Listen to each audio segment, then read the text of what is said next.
is mainly sandbars and shoals. If we carefully shovel away the accumulated sand, we are certain to see the layers of the bridge construction. In the bottom layer, the wood used by the Vanara for the foundation would certainly be there. Obviously, over the last so many thousand years, the wood would have solidified and become carbonaceous material and would probably now be botanical grains.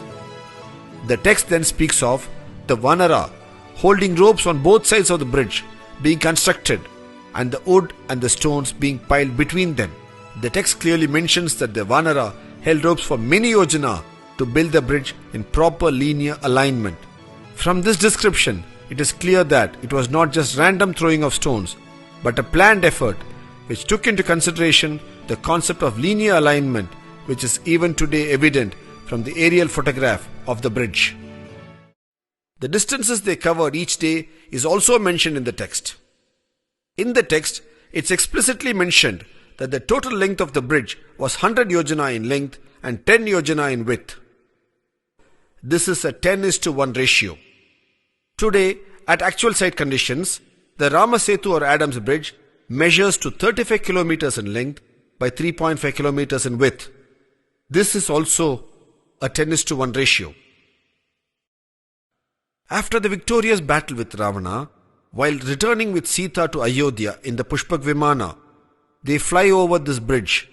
Rama then points this bridge to Sita and states as to how difficult it was for them to construct and how it was only Nala, the engineer par excellence, who could execute it, and Rama calls it Nalasetu. When did this Nalasetu come to be called Adams Bridge? The bridge was originally called Nalasetu, as we have seen.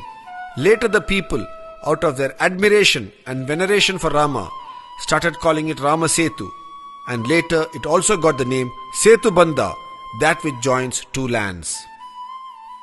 This has been a walking bridge for many millennia.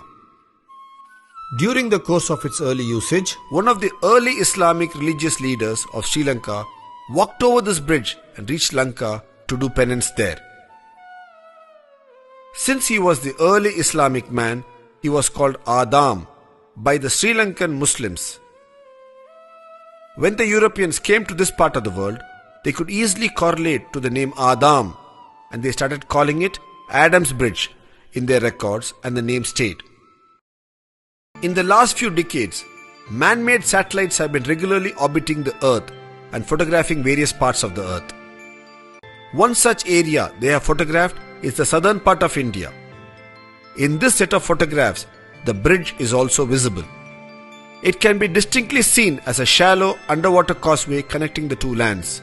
These photographs do suggestively indicate it to be man-made due to its unique curvature.